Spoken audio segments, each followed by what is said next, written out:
We've spoken about the dynasty at Supersport. And then you go to Wits. And with Wits, I think you did the unlikely by winning the league. And I say the unlikely because you're coming in at a time where Sundowns are pretty hard to beat with their resources and their coaching. Chiefs are still Chiefs. Pirates are still Pirates. And Supersport are still a competitive outfit, right? Yeah. How did you manage to achieve that league success? And was it unexpected? No, it was never unexpected. I'll tell you what happened. About 2 years before I went to Wits, Brian Joffe was the owner of Bidvest Wits. He phoned me up and he said, I want to have a meeting with you. I want you to be my coach. I said, fine, no problem. Went for the meeting. Got to go listen. He said, write down how much you want to earn. I said, Mr. Joffe, you don't have enough money to pay me. And he's a billionaire. He was laughing. I said, you don't have enough money. I said, firstly, forget about the money. Your team is not good enough. The players are not good enough. Your team is not good enough. Watching them obviously playing against it. They were in the top 8. They were there. They're never going to win the league. So he said, what do we need to do? I said, well, we need to have a total makeover here. And it's not easy to you're not going to compete with Sundowns, Chiefs and Pirates. He said, I don't want to compete with them in terms of the financial, what they spend on players. Because if the players with $1 million, they're spending 7 or 8. I mean, it's just, and we can't go there. I said, fine. But you've got to give me the opportunity to get players in that will change and we can pay a little bit better than what you're paying them. He said, agreed. So Jose, we went there the year before and we were working already. I was still at Supersport. And obviously, the main reason why I left Supersport, because I always felt that they lost the hunger and desire to want to win the league. And that's why we sold all the players. And Stan knows this. And he said to me, gave my blessing and the chairman. They said, look, we know you want to win the leagues. Because I said to Stan, we could have won the league 6 years in a row, guaranteed. The team was at Supersport, guaranteed. We had the team, you know, but all the players, the Belembes, the Clates, they all got sold off. Mashego, you know, all these guys. Bongani's went to Spurs, this one, that one. Morgan went to Chiefs. So we lost that. We lost that. What we took time to build. Then I go to Wits. First year, we changed a lot of things. Came third. The second year, we came third. The third year, we came second. And then the fourth year, we won the league. So there was a progression. And obviously, to win the league, it's like I say, you need so we had a very good goalkeeper, but I need a better one for similar sort of money. Because when you get a better goalkeeper and he saves you 15 points, the other one was saving me 10 points. So those 5, do you understand? So you go through the team. We need a better right back. We need a better left side player. We need whatever we need. And it takes time because players come out of contract. You know, I've got Tyson, that's why all those players came for free, maybe bar one, you know, bar 1 or 2. Yeah, we didn't buy them. Tyson Latswaya, captain of Bafana, free. Nazir Ali, free. Clanty, free.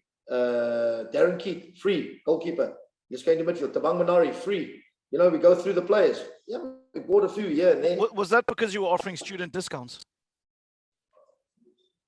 Yeah, or we were offering them a doctorship and they didn't have to pass the first year. No. The players that I brought in also knew that would gel well with the way our player wanted to play the game. You know what I'm saying? And that game, we played the cup finals against Sundowns, the top 8 final, which is the beginning of the season.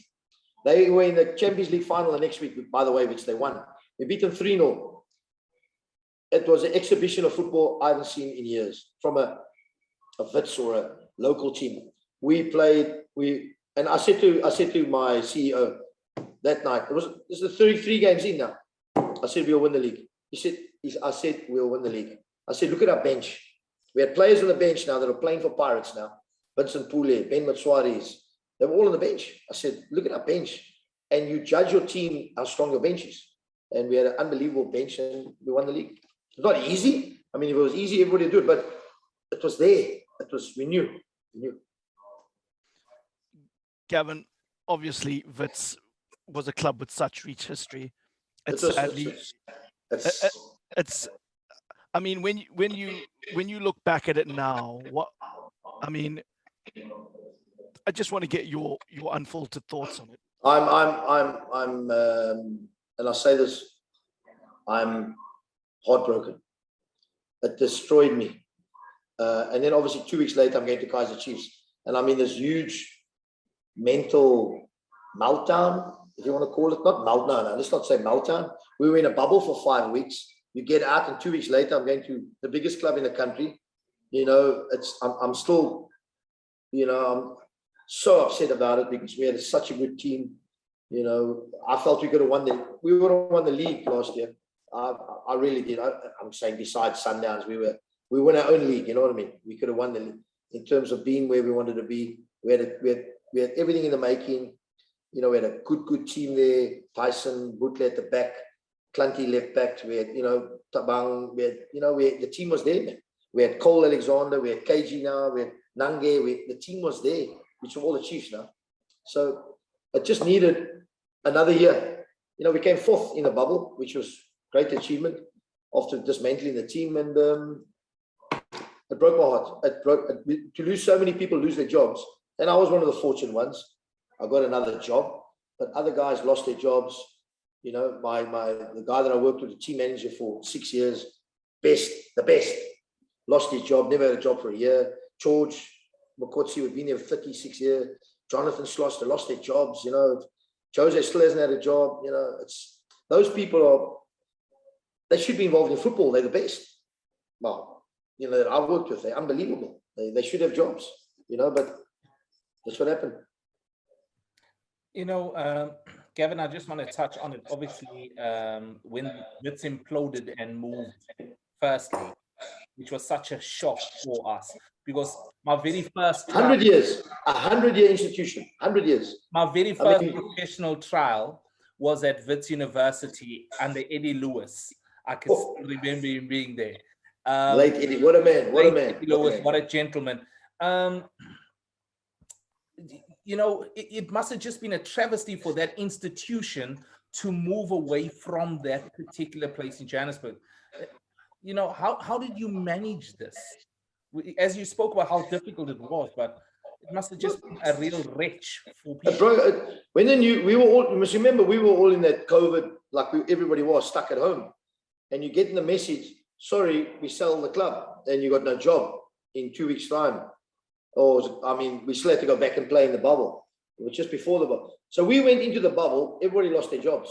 And obviously the players were being sold off in the hotel. It was like a meat market. It was, so obviously I was the last one, because everybody got jobs besides the staff. Well, 1 or 2 staff got jobs. I mean, I got the kit man to Chiefs and vice, you know, these type of things. But it was, you know, you take a club, 100-year institution, it's got juniors from under 8s to under 19s. It's got a rich history. I came from that. I came from a football team called the Lennox in Cape Town. We had a history. We had Cape Town City. We had a history. The juniors, 8s, 9s, 10s, and it all just folded. No wonder our football is where it is. There's no doubt about it. We're our national team because those institutions have gone. Wits, the Lennox, the Cape Town City, Highlands Parks. You need those institutions. There were clubs that were Durban City, were run like professionally. And all we needed to do was just integrate everybody and play and just keep going with it. You know, that system. And today you would have the same brands, but huge clubs. But whatever, you know, it baffles me. It baffles me. That's why we're struggling with our football. That's why rugby is still doing well, because rugby has got the schools that, you know, they into schools. They've still got great club systems. They've kept their structures, obviously, you know, but football just, the old Curry Cup. Remember the Curry Cup? There was a thing called the Curry Cup. It was an amateur tournament. All the amateurs played. Keep the structure, keep the system, integrate everybody, and just keep it, you know. It's sad. Gavin, just one more question on Wits. I mean, what needs to change in South African football so we don't see the situation happening? Because it's happened to Wits and it's happened to other teams. It's going to happen. It's going to happen this year again. Watch. No doubt about it. It's going to happen. But you see, the PSL, I understand that they can't stop a sale of a club. They can't do that because it's private business, as you want to call it. So what needs to happen, and happened like Man City, you buy the club, but the club stays Man City and stays in the same city. What happens now, Witbank Aces get sold, to Cape Town City. So they go from Witbank to Cape Town City, to Cape Town. This club, Bidvest Wits, gets sold and it becomes TTM for 1 year. Now it's Galante or something in wherever it is. It can't be like that. That's the only thing I disagree with. You know, you can't move cities. The name must stay the same. You're buying the club, you know. But these things, it happens. It's happening. And listen, the model is there, Zayn. The model of failure of this type of thing is there. Look at the Los Angeles Raiders in America. There you go. What happened to them? Moving cities, owners not knowing what they want to do with the club ends up imploding, which is what has happened to our great Wits University. Yeah, the issue there is moving from Oakland to LA to Oakland to LA and now to Las Vegas. But maybe, Courtney, if you were in Las Vegas, you wouldn't be unhappy, huh? I'm an Amsterdam man, Zayn. I'm an Amsterdam man. Gavin, I know time is fast running out with this interview, so we just have a few more. The last question from me really centered on something you brought up earlier, which is the Bafana job. I mean, your domestic success is unquestionable. You're very well accomplished. Have you ever come close to accepting the Bafana job or being in final negotiations? I was when I've been for 2, 3 interviews, and then I think the one Gordon got the job for. It was Gordon, me, and Steve Compele, and then the Pitso scenario, because he was assistant, he took over. There was when Pitso left, there was an opportunity again. Yeah, and there was one other time. Obviously, the 20. I always felt in South Africa, the 2010 World Cup, we missed a trick, because I think it should have gone. I know they wanted to create a high-profile coach to come in and give us the whole, but the team, let's be honest, was never good enough. So rather give it to a local guy and let him run with it. You know what I'm saying? And let them put their stamp on it. So I felt that was an opportunity missed there. You know, to bring someone in, they're not going to add any value. They're here today, gone tomorrow, and they added value certainly in a few technical things into it, but they never added value on the bigger scale. You know, so yeah, that's one of those things. But that happens. It happens. I have to ask you: do you think the door is closed on Bafana for you? I don't know those type of things, because somebody will wake up and they make a decision. I don't know. I would love to do it. I'd love to have opportunity to do it one day. Right now, it's not, it's with COVID and it's just not playing, and I mean, it's just crazy. It's a job that you need a lot of patience. You need a lot of, I think there's too much thinking sometimes. If you go back to the times when he was successful with Clive, which was the most successful period, he got a base, he got a core group of players, and he stuck with them through thick and thin. They won the Nations Cup, they qualified for the World Cup, he went to the Confederations Cup, and then they fired him. I mean, are you joking with me? Who makes decisions like that? So that was, and Clive, that period, 95, 96, he went through that whole, and kept the core, brought players in, had a look at them with a core group of players, didn't really expose them, and look how successful they were. My final question to you, Gavin, before Courtney rounds us out. Hugo Bruce has been appointed. He's obviously managed all over. Do you think he is the right coach to get this team qualified for major tournaments? Well, one thing's for sure is, let's forget about local or foreign. He's got huge experience. I mean, he was a player, first of all. He's coached top teams. He's won the Nations Cup. I mean, the CV is there, far better than mine, with his local look. But we've never had the opportunity and I think with Pitso, like I say, I mean, I think he can open doors. I really do, because I think people see, so that, how coaches get judged in South Africa. They look at your national team. How do coaches get judged in the world? They look at Brazil. Oh, the Brazilian coach must be a good coach now, because Brazil are such a top side. German. So the people think like that, and until you actually, I always say, you can only judge a coach until you see him work on the training ground. And obviously the results are important, but how he structures, how he works, what's the thought process, how we want to get to where we want to get to. And that takes time. It takes players and moving players in and out and get the right balance and go from there. You know what I mean? And obviously getting a group to work, because people forget about the most important thing. You can have all the talent, but if you're not going to, have the right attitude, and all I do every day, you watch attitudes, you watch desire. Do they still want it? And and then come Saturday. So that's the most important thing. So do I want it? Yes. Ross, I mean, his experience is all over the world. You know what I mean? He's really done well. How much value is he going to add? Well, hopefully he can get the national team. But I certainly feel he'll be what's the word? He'll be he'll have his own ideas. He's not going to entertain any of us. And yeah. And if he phones me up, of course I'm going to answer the phone. How are you? Yes. Talk about football. What do you think about this player, that player? Sure. That's not my style to. Yeah, I'll tell him everything what I think. Yeah. Gavin, you've got an encyclopedia of players and their abilities, I'm sure, from your history of managing. Who's the best player you ever had? And what made him a cut above the rest in terms of the ability? I always say, who's the best player? Who's the player that I would pay to go watch? That's the player I like. Now, there's not many players around the world, because every team has got 6. If you take the top teams, 6 very good players, 2 top players, and 2 world-class players. I don't care what, they're all very good. So who do I watch? If I'm talking who I've worked with, I mean, I've had some fantastic players. I'm talking local league players, that I really felt that should have gone and played at a much higher level, that I've seen. If I go right back to the start, Benni, obviously, that's the obvious one.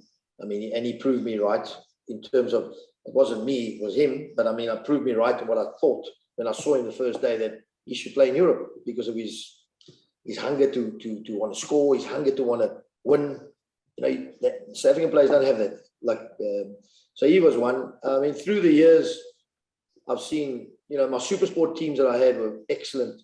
Some really good players. There were some real good soldiers there. Pelembe for me, Domingos, I don't know if you know him, the Mozambican.